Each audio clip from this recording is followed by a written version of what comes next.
Ladies and gentlemen, the program will now begin with Plenary 1. And the speaker for this session is Professor Marcus Foth. Before that, please allow me to introduce the speaker. Marcus Foth is Professor of Urban Informatics in the QUT Design Lab, Creative Industries Faculty at Queensland University of Technology, Australia. He is also an honorary professor in the School of Communication and Culture at Aarhus University, Denmark. Professor Foth leads a transdisciplinary program of research with a focus on smart cities, community engagement, media architecture, internet studies, ubiquitous computing, and sustainability. He founded the Urban Informatics Research Lab at QUT in 2006. And Marcus received a Queensland Young Tall Poppy Science Award in 2013 and was inducted by the Planning, Design and Development Sites Planetizen to the world's top 25 leading thinkers and innovators in the field of urban planning and technology. In 2017, the Australian Computer Society ACS made Professor Foth a fellow for a sustained and distinguished contribution to the field of computer science. Foth is the international thought leader who coined the term urban informatics, now adopted by university and industry worldwide. The Foth work makes clear how academic research can successfully respond to societal challenges.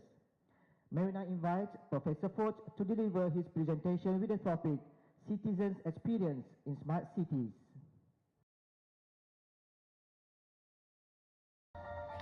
Good morning, everyone. Thank you so much for this welcome. And I also would like to acknowledge our VIP guests, including the Chief Information Officer, I'm told, and Senior Deputy Director of various government departments. It's great to see the level of endorsement that comes from your participation for how you believe digital government and citizen participation is significant to the way forward for the Malaysian government. My talk today will touch on a number of themes, obviously to do with digital government and citizen participation, but I'm also going to talk about cities. Cities house the majority of the world's population these days, and it's important to look at that intersection of how people, cities and technology come together, because that is a very significant part of what government is involved in. So today's talk on the digital urban will unpack some of the challenges, but also some of the opportunities at that intersection of people, place and technology. I started this research a long time ago, pretty much at a time when the internet became first popular, and a lot of people thought, well, the internet is going to kill place. It's going to end location-based kinds of relationships. It's going to be all done in cyberspace. A lot of the early trajectories were about the information superhighway, and it was about cyberspace. Now, fast forward to today, we actually live in a very different world. We're not living in cyberspace, we're living in a world that is mediated by technology, but we are very much still in physical space at the same time. We're living in a hybrid world that is seamlessly integrating both the digital and the physical. And so the Urban Informatics Research Lab that we started at QUT in 2006 made it its purpose to research and better understand that intersection. And this little illustration there on our front door is trying to illustrate exactly that, the digital layers and the physical layers of infrastructures and the built environment. There's a snapshot of some of our projects. You can see that we have quite a diverse array of research topics. We're looking at the way that we can better and improve community engagement in urban planning. We're looking at ways to bring about sustainability. We're looking at living labs and innovation hubs in cities. And we have a number of projects that cross the social sciences and humanities, computer science and ICT, as well as the built environment, architecture and urban design. This is the Venn diagram that I usually show our arrivals, new PhD students to our lab, visitors and other colleagues, to really illustrate and show what the coming together of these three domains can do for advancing the domain of smart cities, urban computing, and interaction design. So people, place, and technology, and the various sub-disciplines under those domains. We are trying to be a melting pot where we look at the various methodologies and the various insights and theories that come from these three domains, and we bring them together in one research lab in order to tackle problems that are positioned at that intersection of people, place, and technology. This definition of urban informatics that we proposed, urban informatics is the study, design, and practice of urban experiences across different urban contexts that are created by, first, new opportunities of real-time ubiquitous technology, but then also the augmentation that mediates the physical and digital layers of people networks and urban infrastructures. It's quite a mouthful, but it has all these core elements in that definition that I've highlighted there in color. As I said, we started in 2006. We were one of the first research labs dedicated to the study of technology in the built environment, and we were in quite good company together with the Bartlett School at UCL, a Center for Advanced Spatial Analysis, and then as other centers like MIT Sensible City Lab came along, there was a bit of an uprise of further research labs at other universities that were dedicated and focusing on the study of urban science, urban informatics, urban computing, the coming together of technology and the built environment. And more recently, probably around 2012, 2013, this wasn't limited to academia. A lot of industry as well as government departments started to get really interested in this topic of the smart city. There's a little photo of one of our retreats so that you can see we're actually human people. It's not just all old professors that are looking at writing papers, but we have a whole bunch of research fellows, PhD students, visiting interns from various countries, and we also celebrate leaving the city. And in this case, Australia has lots of fantastic natural environments and beaches, and so once a year we go on a retreat to think about cities from outside the city. What I'm going to talk to you today about are three themes and three related chapters in this story around smart cities. First, to bring everyone on the same page of what a smart city is, from my point of view. We then look at the human, the citizen, the people side of that smart city equation. And then with regards to the third part, this is trying to connect to the theme of this Congress, which is about citizen participation and community engagement. So we're looking at co-creation models where government, citizens, and other stakeholders are working together, which is a shift in thinking, and it's also a cultural shift in the approach that different governments at local, at state, at national levels are taking. And it does require a bit of risk-taking. The old notion of government will sort it out. They will do. They will implement changes and policies. All that the citizens have to do is sit back and wait. That is something that a lot of governments around the world are challenging. And so it's great to have this Congress today where we are thinking and hopefully also going to be doing something about it. This last part about co-creation models will be a theme that we're going to take into the design sprint this afternoon, where we'll all get busy around thinking what kind of co-creation models we can envisage for various themes and for various government departments.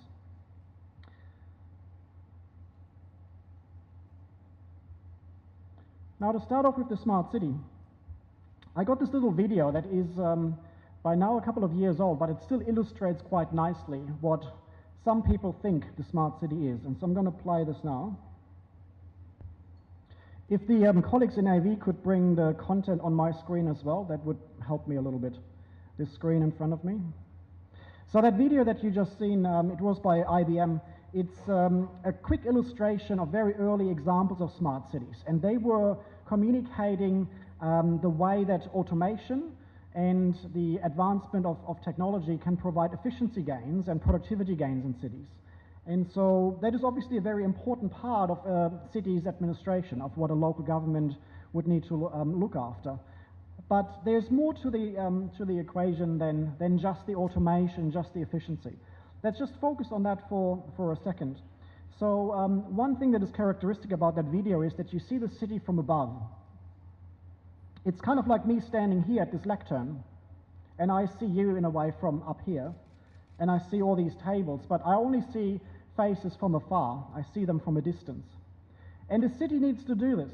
A city has the objective and the purpose of governing, of providing leadership. And for cities that are of a reasonable size, it's actually only possible to do this from a certain distance in order to be able to see everyone. But at the same time, leadership also means that you provide the agility to step down and provide a close-up view. And so that is the other part of the smart city equation that we would like to look at a bit closer. There is 5 components, let's say, from the technical side that are coming together in this vision of the smart city. One important component is broadband connectivity, which enables a lot of the communication that we rely on, that we take for granted today. In fact, I'm only able to advance the slides through the Wi-Fi connection of the hotel. So please don't exert too much duty on the Wi-Fi network because my slides will stop. But broadband also increasingly drives a number of things that are invisible to us, not just the social media and the internet pages that we access, but also a lot of Internet of Things, things that are communicating with each other, devices, vehicles, sensors, networks that are operating in the background without necessarily our active knowledge. And so that happens ambiently in the background, and it requires bandwidth as well. The picture that you see there is a diagram that was done by my colleague at the Oxford Internet Institute, Mark Graham, and his team. He's a human geographer, and he's been looking at the internet nodes, the actual routers that are coming together. So it's an abstraction of the global submarine fiber optic cable network, which is interesting from the point of view of resilience, of what it actually means to ensure that the internet is running at all times. And we think that, well, the internet is resilient because it was designed in that way. If you remember the history of the internet, it came from a Cold War era where researchers in the US were concerned about the impact that a Russian attack would have, and so the network was designed and the protocols were designed in order to withstand attacks, in order to reroute traffic. However, this picture shows something quite different. You can actually see a centralization of internet nodes and certain crucial connections that run the internet today. So broadband connectivity, number one. The second one is smart personal devices. This one here is Sergey, one of the co-founders of Google, and he's wearing Google Glass. Now, if we talk about smart personal devices, obviously the mobile phone itself is one of the most crucial and important pieces in that segment of smart personal devices, but increasingly it's also complemented by other devices.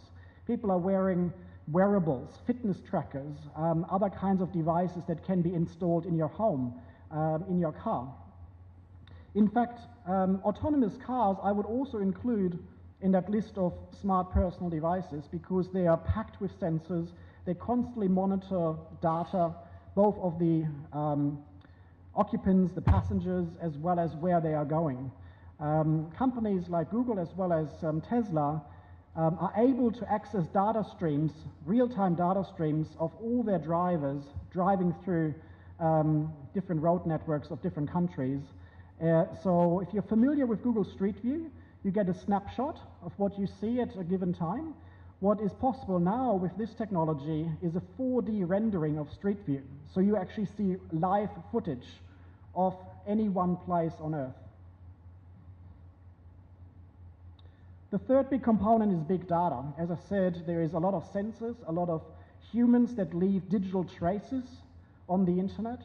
And so big data that comes together from social media, from government data, and from sensors, they also provide a big chunk of the equation that makes smart city reality. The fourth component, and we are quite interested in this one, is public interfaces. So they're not the ones that we carry around with us, but they are the ones that are embedded in the built environment. This picture here shows Federation Square in Melbourne, and at the time our former Prime Minister Kevin Rudd delivered an apology to Indigenous Australia. And people gathered in this public space because it was a historic moment. It was very significant for the Australian public, and historically it was very significant. So people have chosen at the time not to watch this event at home in front of the television, but to come and celebrate this in this public square. A similar celebration, this picture here is the Opera House in Sydney during the Vivid Festival in June, which is a light, ideas and music festival, and you see different buildings being animated through digital technology, media facades coming to life, and projections being rendered onto buildings in this fashion. There's also smaller scale renderings of built environments. This is a project from my other university in Denmark, Aarhus, and this project is about reminding people and raising awareness of sustainability and climate change. And people can contribute to these installations. This picture here is taken in Oulu in Finland.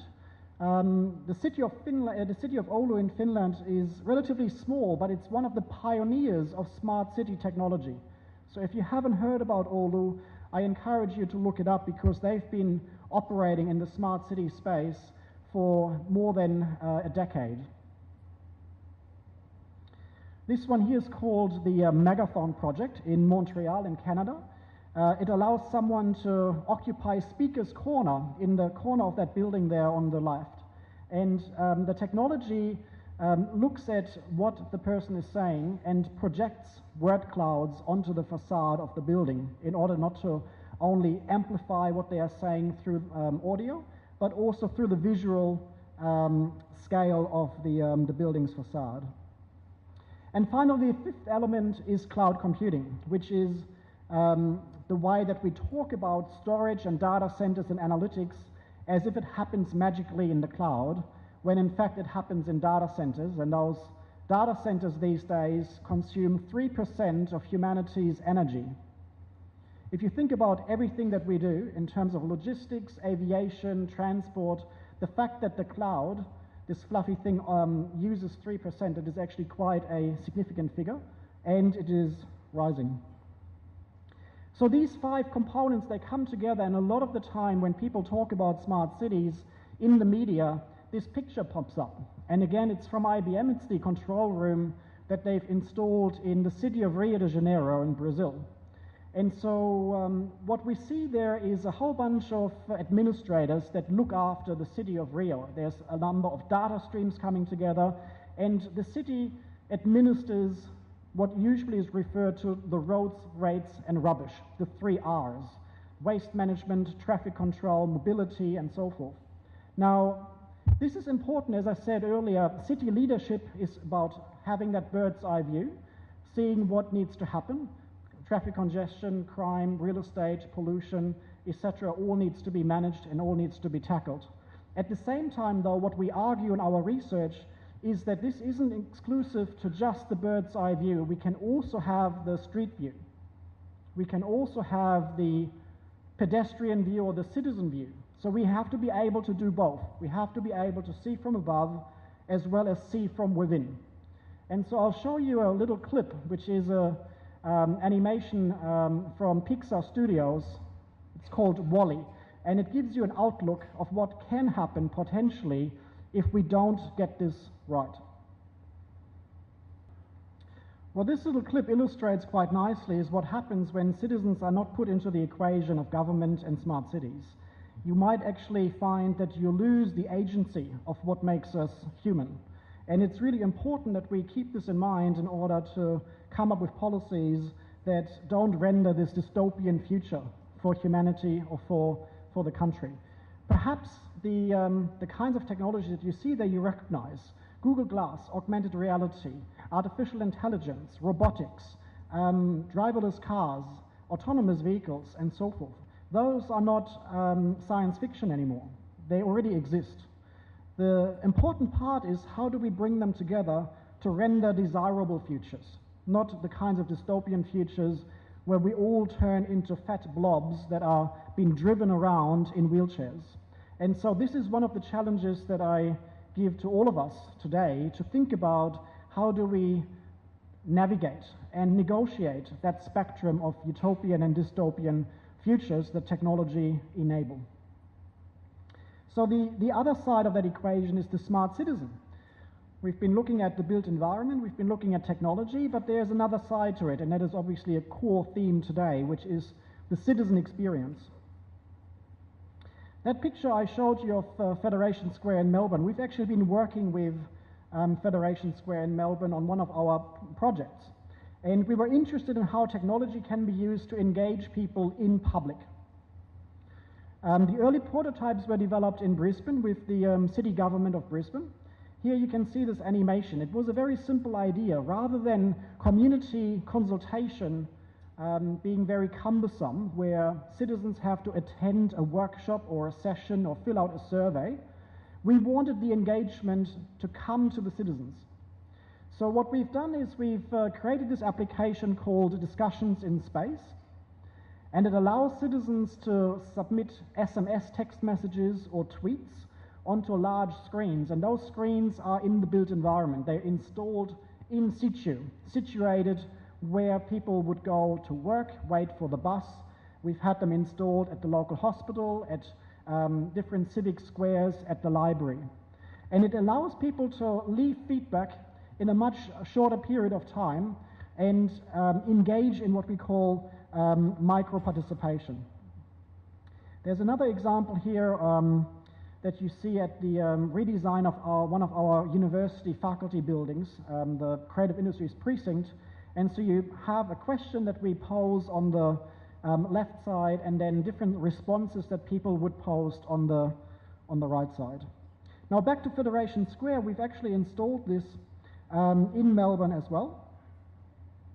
And here you can see this in Melbourne at Federation Square on the big screen. Cadell Evans won the Tour de France at the time, and when he came back and he celebrated his victory, he did this parade at Federation Square, and people were able to participate in that celebratory event by submitting messages onto the big screen for everyone else to see. And something similar was done when the Queen visited Australia, as well as New Year's Eve celebrations, as well as a visit by Oprah, which I refer to as the American Queen. And so it was great to see this kind of excitement that came from people and passers-by. We've now developed this a little bit further into what we call the Instabooth. It's a design intervention that is placed in situ, in the built environment, and it allows both digital as well as analog means of engagement and citizen participation. That video illustrates some of the deployments we had with the Instabooth, and it's very modular, so different interaction modules or pieces of technology are coming together, but sometimes they're actually very analog, and citizens appreciate the fact that they can use handwriting or drawings, for instance, and actually deal with paper, as well as having digital means to provide feedback. And the other big feature that people appreciated is the fact that they can see feedback from other citizens at the same time. So it's not just a one-way, but it's also a peer-to-peer node where feedback is shared amongst the community. Another example I'll give you here is quite a simple one. It's around energy monitoring. This goes back to our state government's approach to try and reduce the burden on people's electricity bills and to save electricity in households. And these devices were given to people that they could install in their house, and it enables them to not just wait for an electricity bill to arrive every 3 months, but to see in real time the usage and the consumption of electricity in their house. So you can see then these charts that depict electricity usage. Now, what is interesting there is that as people got familiar with what these charts meant and what the devices would display, they were able to optimize their behavior and realize that their kettle, their washing machine, their dishwasher, different appliances in the house had certain signatures that would leave traces on that graph. And so giving people access to this data was very simple. There was one deployment in the state of Victoria, which is in the southern part of Australia, where that wasn't done. So smart meters were rolled out by decree of the government. The government said, we want these smart meters to go out, and the data only went to the utility providers. So the citizens had no access. There was a big uproar about that particular policy. People revolted against it, because the data was used for flexible price points. So as the consumption in the whole state went up, the electricity prices would go up as well. And people didn't like the fact that they had no insights into what was going on. They were just charged more. Here in Queensland, this example is different. You actually also get access to the data yourself, and the data can be shared with others. So imagine your elderly mother is now living by herself, but you are able to see her electricity usage on your phone. So my elderly mother would have a pattern where she would wake up at 7 o'clock and she would then turn on the kettle and make herself a cup of tea. And that always happens around 7 o'clock. If I go and check and it's not happening at 7 o'clock, I'd be concerned. I'd be giving her a call and say, are you okay? And so these added values, these added services are possible without any extra cost. So the clear message here is to consider both the bird's eye view of what the utilities company or a government department might be interested in, but at the same time also consider the citizen experience of what you can provide as added value to the experience of ordinary people. This picture here shows a rendering of Accra in Ghana, and my colleague Eric Paulos was working on this. He installed air pollution monitors on cabs. The cabs were driving around the city, collecting passengers, dropping them off, and as they were moving around, they were collecting data about air pollution. What is interesting about this picture is that it shows a much more nuanced rendering of the distribution of pollution over the city. So rather than having a weather station at the airport and having maybe another weather station in the city center, you actually see that geographically it's much more complicated. The other thing that changes is over time, the distribution adjusts to where the people are. So what this again illustrates is how citizens are also contributing their own data through sensors in their cars, through sensors in their phones, and sensors that they might carry around with them. A similar project was done by my colleague Carlo Ratti, who directs the MIT Sensible City Lab, and this was done in collaboration with the city of Copenhagen in Denmark.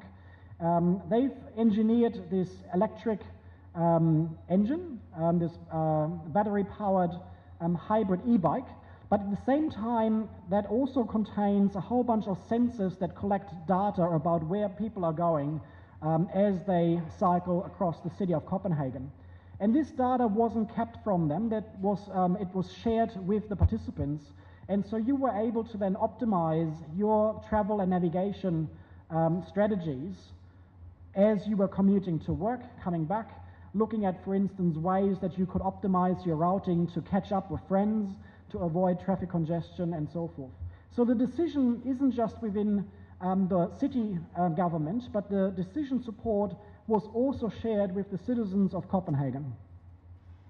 Now there's a whole bunch of further examples about how citizens have already started to look at the city in different ways than just to be living there, working there, eating there, sleeping there. And so I'll show you a whole bunch of those very quickly. One is graffiti. Another one is parkour. Parkour, for those not familiar, people look at the built environment more like a fitness room, like a parkour. So they are trying, for instance, in this picture, to jump down from this fire exit without breaking their neck. And they do this in a very skillful manner.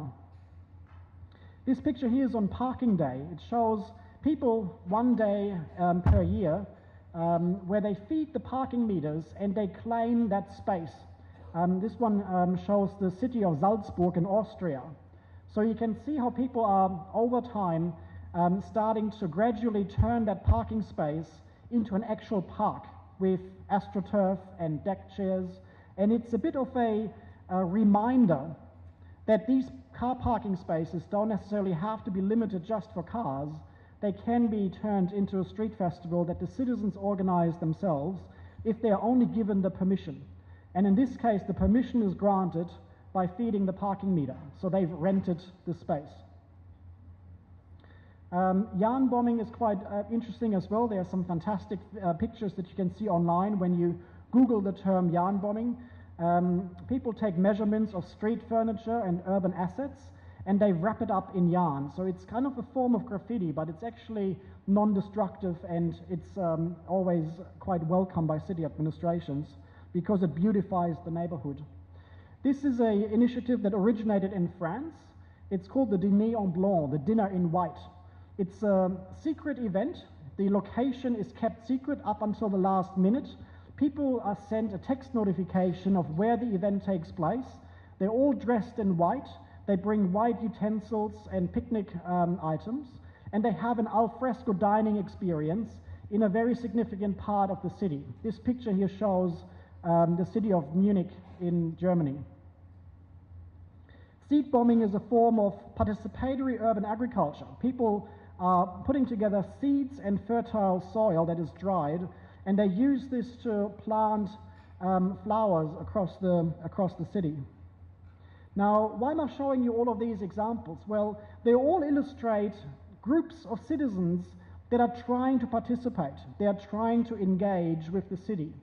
And lots of progressive municipalities and local governments have recognized that there's energy, there's motivation, and there is self-led engagement coming from these citizen groups. And so they're actually starting to work with them in co-creating the city. So rather than trying to prosecute them, there is now an increasing number of cities and local governments that are welcoming these approaches. And they are looking to work with such groups in order to bring about change in the city. Now, this also relates to our discussion around smart cities. As I said, there is the IBM control room, and we said, well, it's important what they do. A lot of significant challenges are with regards to traffic congestion, sustainability and pollution, crime management, and so forth. But the point that I'm making here around the smart citizen is that the data and the analytics that comes together in these examples, they can also be made available in various ways to citizens for their own purposes, to create their own decision support tools.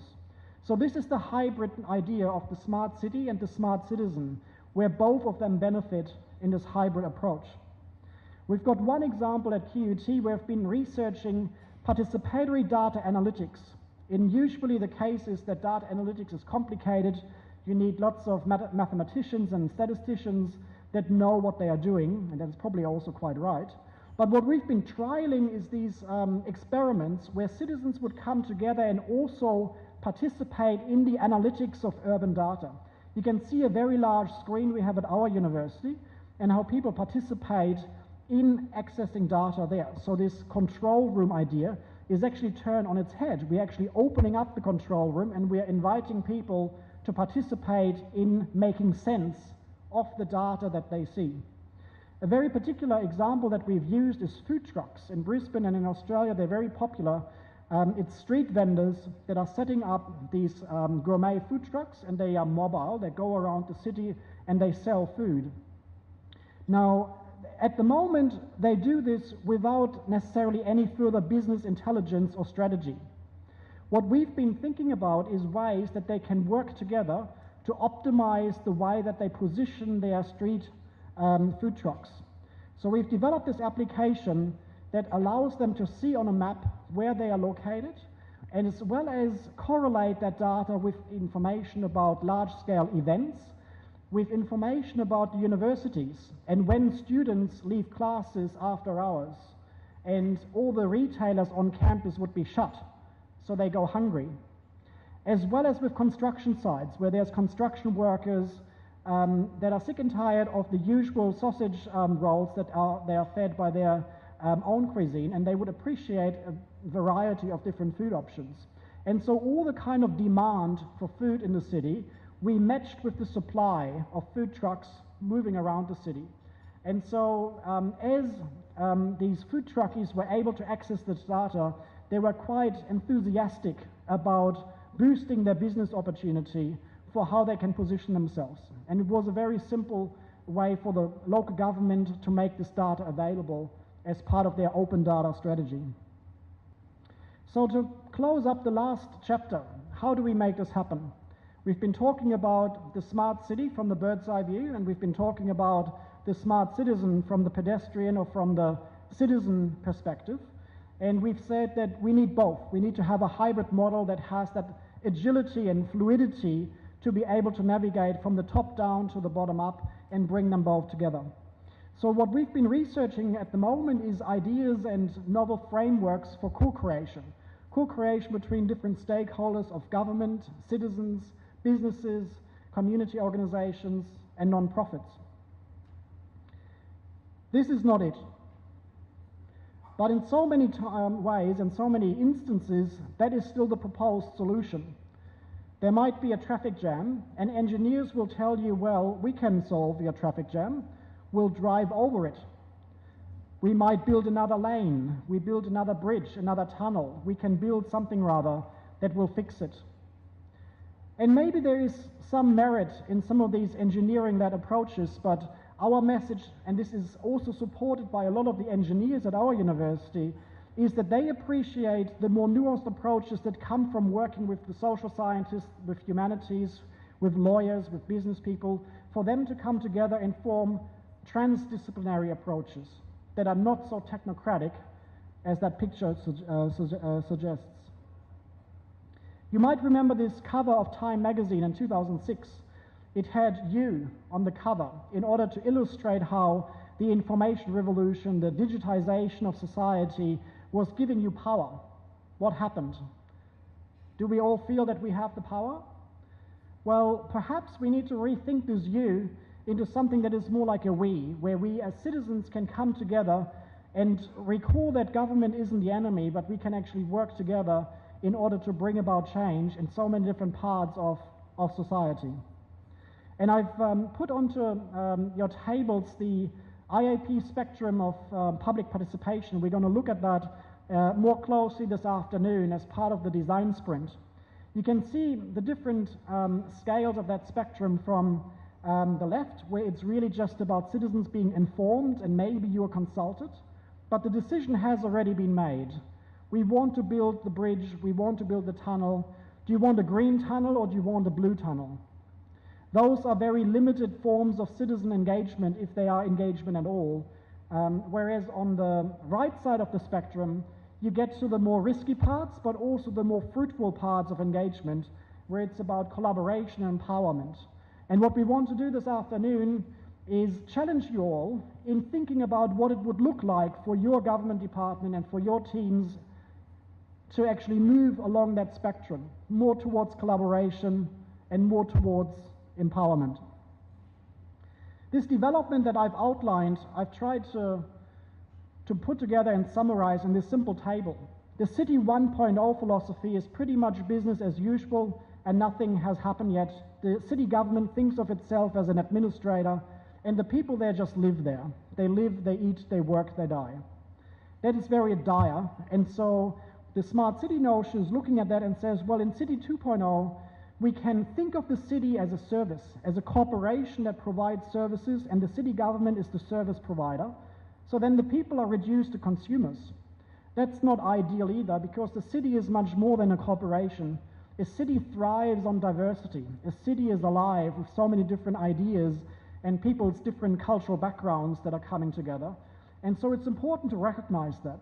So at the level 3 and the level 4, we actually then elevate city government's role to more of a facilitator as well as collaborator, and the people become participants, and ideally they become co-creators.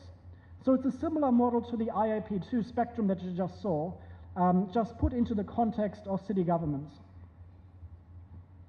We've been looking at different progressive cities that have trialed this already, and they are trialing it at the moment.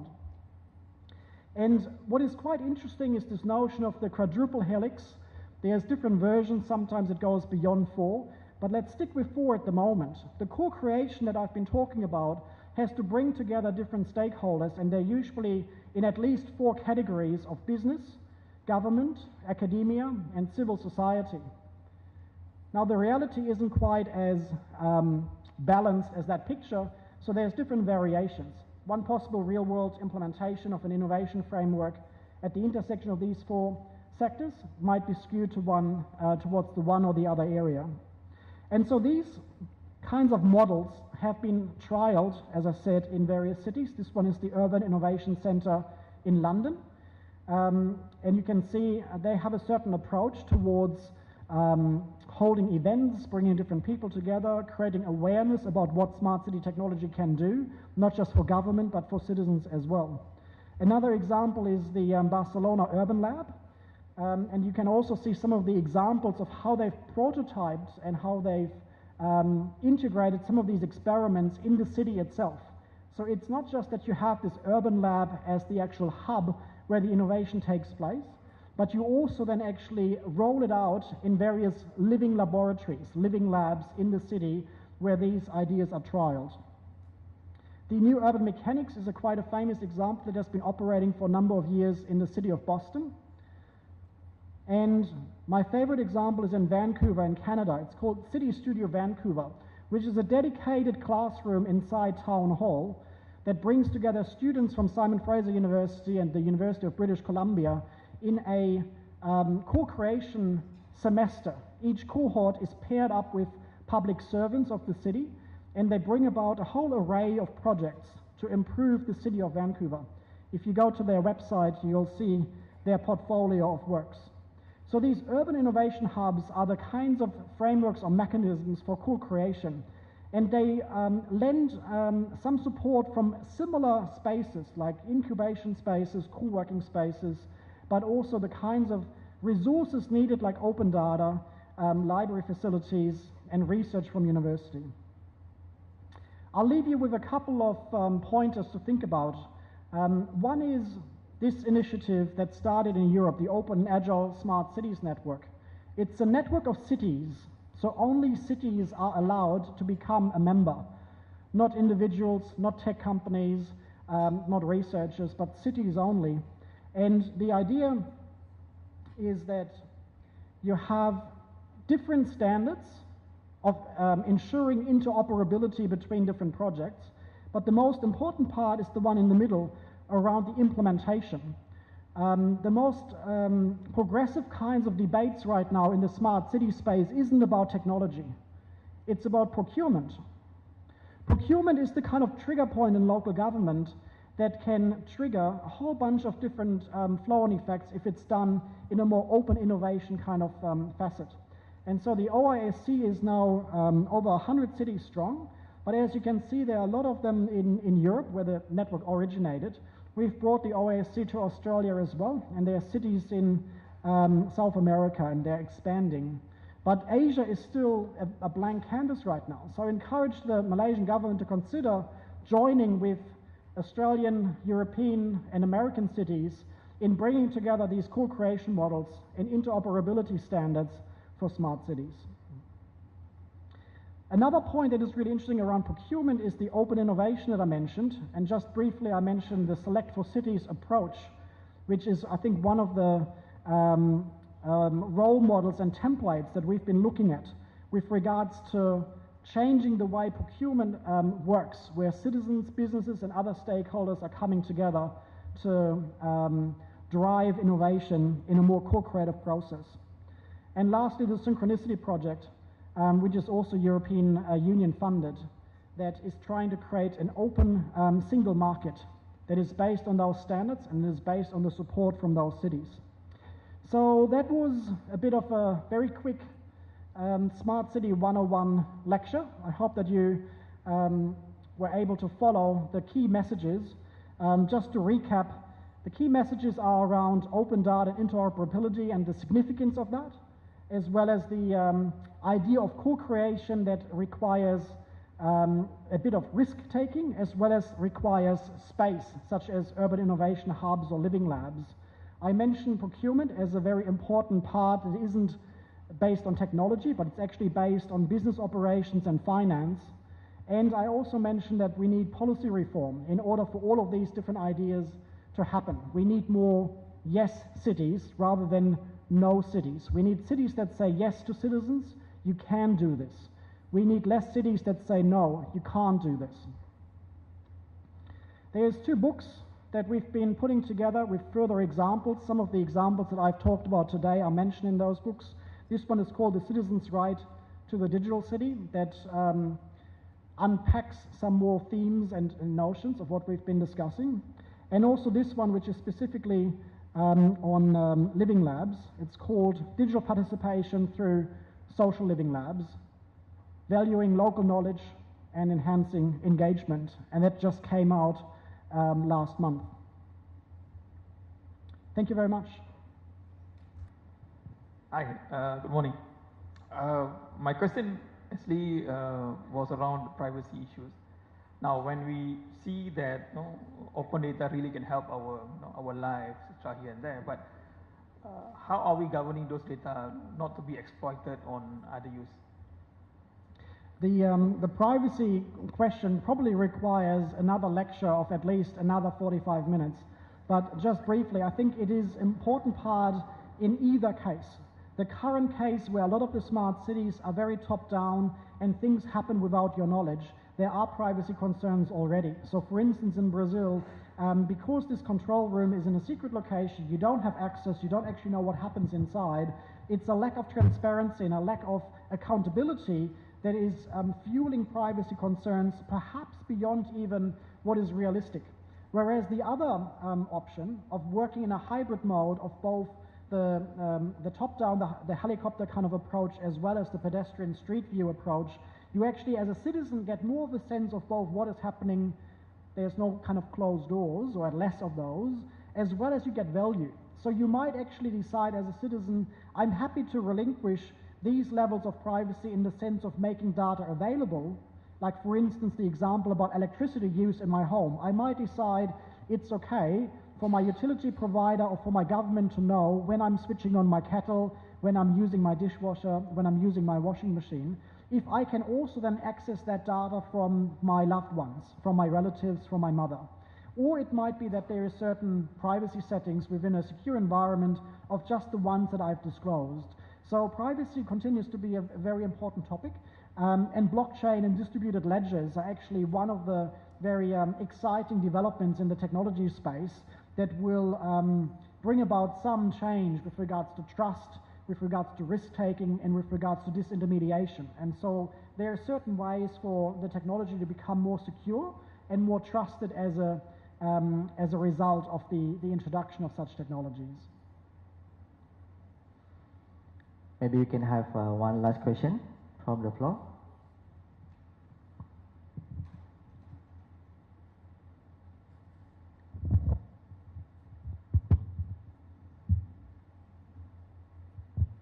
Thank you. This makes the assumption that for a smart city to operate or to be implemented, that the citizens must also be quite smart in terms of education level. So we're talking about cities whereby the urban centers, so we cannot talk about rural areas. Here we have a huge divide in terms of technology divide. So how would you like to get people who are low in education perhaps to be involved to understand the use of all these technologies, even to access the data that's from home? So I think these are the things that we may be facing in developing countries or in countries like where we're still not even in terms of our technology appreciation and innovation. So I don't know whether that's happening in that part of the world you're talking about. Thanks for your question. Our experience and our research has been quite mixed and quite different. So we do have quite sophisticated approaches to technology that might require the latest smartphone and so forth. But what we found, and quite interestingly so, is that innovation isn't necessarily correlated to how sophisticated the technology is. So really innovative approaches we found in townships in South Africa. We found really innovative approaches in Brazil in the favelas. We found really innovative approaches of smart city strategies in India. And so it's not necessarily the latest software iPhone piece of technology. We're actually quite adamant about the fact that we are focusing on people first, and we are looking at social strategies and social policies first.